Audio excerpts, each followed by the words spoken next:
It was quieter than usual as Mr. Minor walked into the chorus room on Thursday afternoon. The kids seemed a little tense, a little uncertain. Mr. Minor liked it. It was a nice change. As a young man starting his second year of teaching, he was the one who usually felt tense and uncertain. He thought, maybe I should explode more often. As he took attendance, he avoided looking at Hart Evans. Even if he had, their eyes would not have met. Hart was also being careful not to look at Mr. Minor.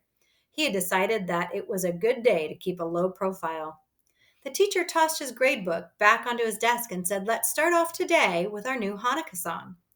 A low groan rumbled through the room, but Mr. Minor ignored it. "We're going to have to work on some Hebrew words," he said. "Everyone please stand up in front of your desks." There was more grumbling as the kids stood up, and again he ignored it. "We'll start with an easy one. I'm sure you already know it. Take a deep breath and let me hear everyone say, Shalom." The word that came back at him sounded a little like salami.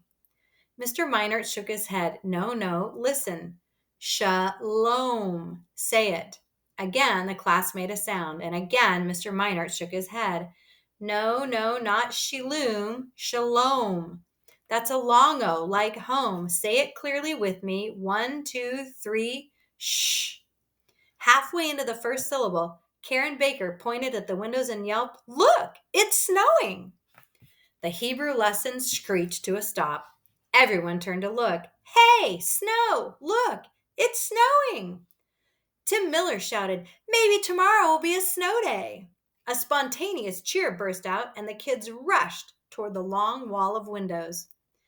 The music teacher felt the anger rise up in his chest, just as it had yesterday. He wanted to scream and shake his fist at the class, but he resisted. He walked slowly over to his desk.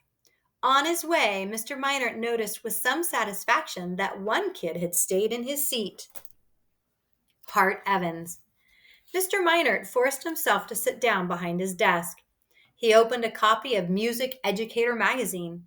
He flipped to an article about teaching the music of Bach to high school students. He made himself sit still and stare at the page. He read the first sentence of the article and then read it again and then a third time. He clenched his teeth and felt his jaw muscles getting tighter and tighter.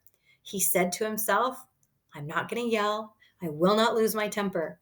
The kids know that what they're doing isn't right and they will stop it. Then we will begin again. I will sit here and read until everyone sits down and the room is quiet."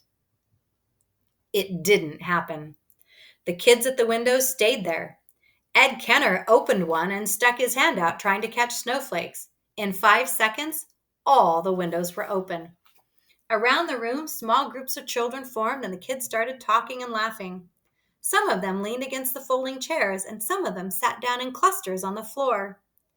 Even though he didn't look up from his magazine, Mr. Minor could tell kids were sneaking quick glances at him. As 3 minutes crawled by, Mr. Minor realized that since he didn't look mad and didn't look like a threat, the kids were perfectly happy to pretend he wasn't there. He had ceased to exist. Everyone was perfectly happy to do nothing. Apparently, doing nothing was a lot more fun than singing in the sixth grade chorus. Mr. Minor did not normally do things on the spur of the moment. He liked to plan. He liked to make lists. He liked to organize his thoughts. He liked to think and then think again. Not this time. It was partly because of what had happened the day before, the rubber band incident. It was partly because of everything his wife had said to him at dinner yesterday. It was partly because he hadn't slept well last night and had been feeling lousy all day. And it was partly because Mr. Minor was sick and tired of trying to make this mob of kids sing when most of them clearly did not want to. For a dozen different reasons in Mr. Minor's mind, something snapped.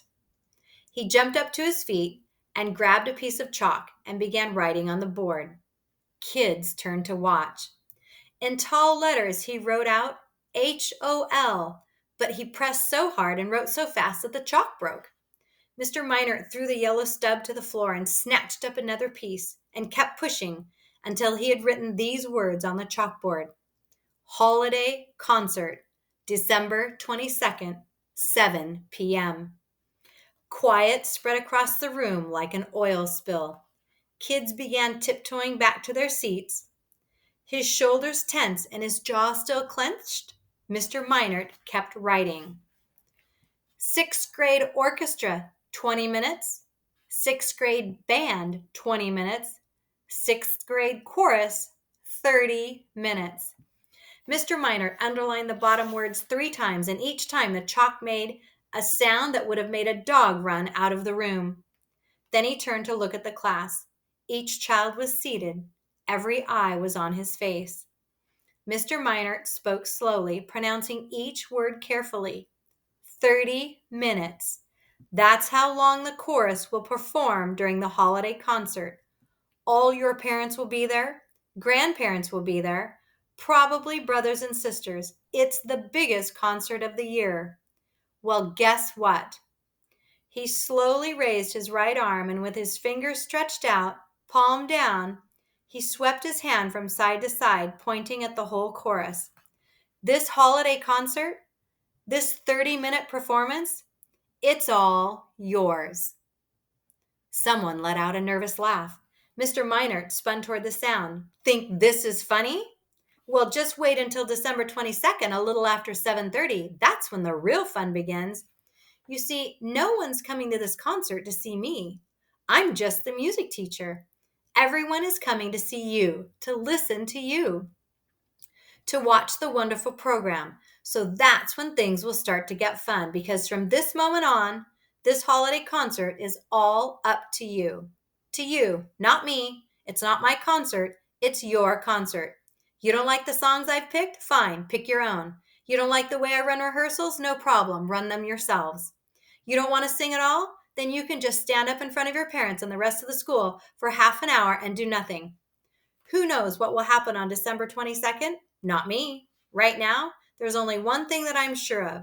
On December 22nd, a little after 7:30 in the evening, I will make sure that all of you are on that stage in the auditorium. What happens once you're there? That's all up to you. Mr. Minert turned around, looked at the wall calendar, then picked up a piece of chalk and wrote on the board, 23 days. Next Thursday is Thanksgiving. Counting today, there are 23 class periods left before the day of your concert. There won't be any after-school rehearsals like we had for the Halloween concert. No dress rehearsal the night before. You have only these 23 class periods. You've learned 4 songs so far, but of course you might want to toss them out and choose different songs. All that is now up to you. So, have a nice concert. Mr. Minert turned and took 3 quick steps to his desk. He leaned over and pushed. The metal leg screeched on the floor as he slid the desk to the far right side of the room and then spun it around to face the wall. He walked back, rolled his chair over to the desk, and sat down, his back to the class. He picked up his Music Educator magazine and began to read the article about teaching Bach.